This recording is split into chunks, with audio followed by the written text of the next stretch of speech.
che accoglie chiunque voglia o chiunque ne abbia necessità e che, come ti dicevo, è sincronizzato sul movimento dell'ascensore, per cui uno anche in salita o in discesa, in immersione, in emersione o in immersione, hai l'idea di immergerti in questo spazio che effettivamente per le resine, per il pelo dell'acqua, per come è reso il pelo dell'acqua è immersivo, e anche l'arrivo, quando arriviamo a pelo d'acqua,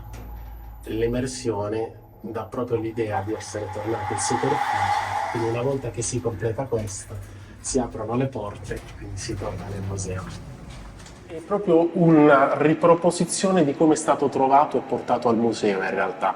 perché questo poi è un acquario archeologico, nel senso che tutti i materiali che ci sono non sono in copia ma sono originali e provengono tutti quanti dal mare, e nel caso del Dolio è il frutto di una battuta di pesca, dei pescatori in una battuta di pesca a strascico. È per quello che vediamo la rete strascico. Esattamente, probabilmente avranno pensato di aver catturato una balena, hanno issato questo grande contenitore e poi fortunatamente hanno deciso di portarlo al museo con le reti da pesca, e noi abbiamo deciso di valorizzarlo inserendolo e facendo un punto centrale di questa nuova sezione dell'allestimento del museo. Per una volta abbiamo realmente un significato letterale del termine immersivo per un museo. È un po' nell'evoluzione della storia di questo museo, adesso siamo arrivati a realizzare fisicamente un'immersione nel mare di Ignazia.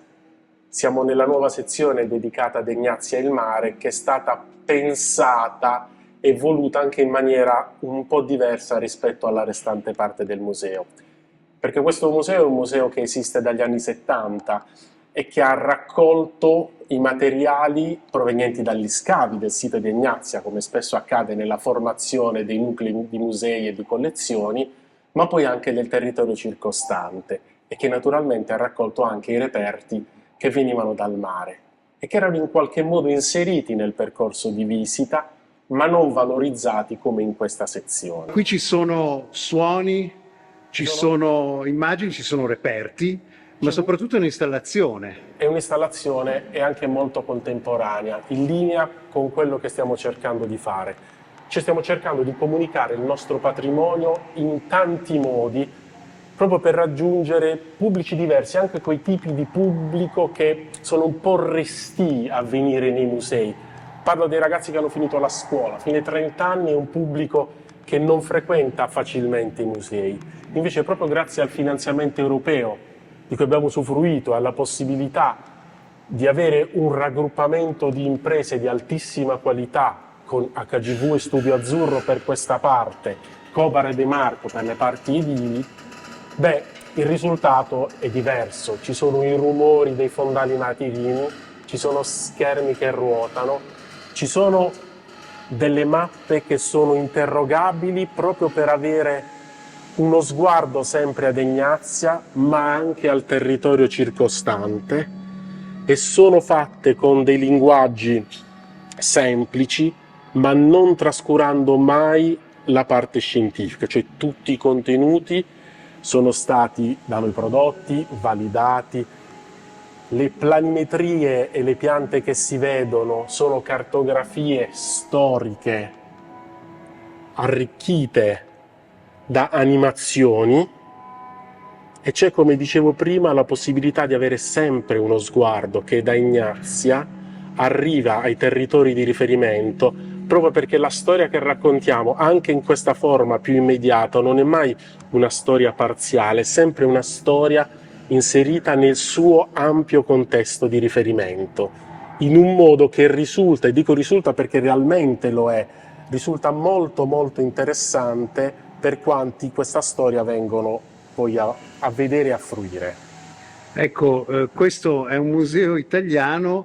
che non sembra un museo italiano, nel senso che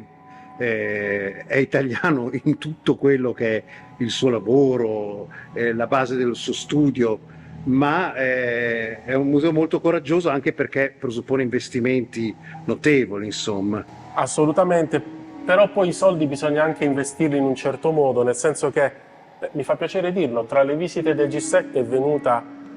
La console francese di Napoli ha detto di aver visto tantissimi musei, ma ha detto che un museo così effettivamente fa fatica a ricordarlo, e credo che uno dei valori, una delle cose che ci fa più contenti è proprio che c'è un po' tutto, c'è il moderno, c'è il tradizionale, è un museo che permette a tutti di vedere le cose per come le vogliono vedere, più di corsa, più lentamente, in maniera più approfondita, dà una possibilità a tutti in forme espressive anche artistiche molto diverse tra loro. Abbiamo il virtuale, abbiamo il riferimento alle mappe, abbiamo i pannelli più tradizionali e abbiamo anche la ricostruzione fisica di un naufragio, di un relitto, di una nave che sta colando a picco e lascia il suo carico, e che quindi ci permette di raccontare dei naufragi, del perché abbiamo tutte le anfore e tutti i materiali che abbiamo in esposizione, e anche con un riferimento, come si può vedere, al vino, all'olio, diciamo tutto inserito in una cornice allusiva, non necessariamente di racconto sui trasporti, ma che permette anche di avere un riferimento a quelle che erano le attività connesse ai carichi delle navi, sussurrato, accennato. Ecco, qui finalmente c'è, io intuisco il superamento della dimensione dello storytelling. Io credo che sia proprio questo, il tentativo è quello di, come dicevo prima, di fornire uno strumento su più livelli.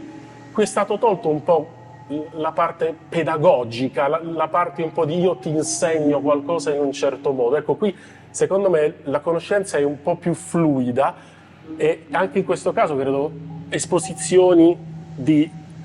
ancore romane. Naturalmente la Pantiglia l'abbiamo dovuta ricostruire per dare un'idea di quello che era, ma in questo sguardo sempre contemporaneo e moderno ci sono anche le ancore moderne, per fondali sabbiosi, per fondali rocciosi, vicino all'equivalente romano, per far vedere che poi il principio con cui si aggrappano ai fondali è rimasto sostanzialmente immutato. E questa attenzione sia questo sguardo contemporaneo, questa attenzione veramente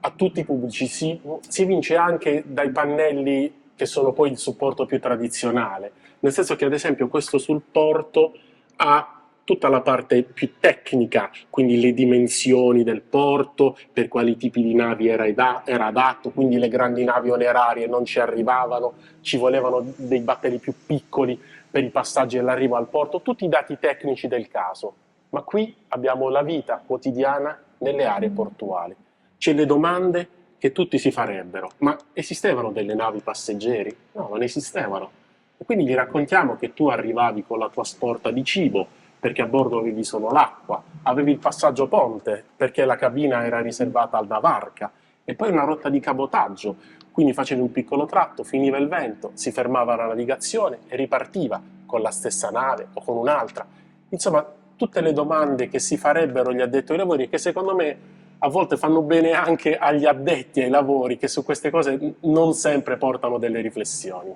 Abbiamo uno spazio veramente immersivo, dico veramente immersivo, anche per l'eco della voce, in cui a rotazione cadono tutti gli oggetti in esposizione, e se uno è interessato ad approfondire la tematica proveniente in un oggetto, basta per esempio avvicinarsi e si hanno delle schede di approfondimento che sono in inglese e in italiano per ognuno degli oggetti che sono qui in esposizione, che è un momento anche di gioco e di vita, è una cosa su cui insisto molto, ma io credo che questi luoghi debbano essere vivi, debbano ospitare attività, manifestazioni culturali, debbano essere aperti e debbano avere, laddove possibile, anche degli allestimenti interattivi come questo, cioè che oltre ad avere l'interazione veicolano un messaggio che rimane comunque molto impresso.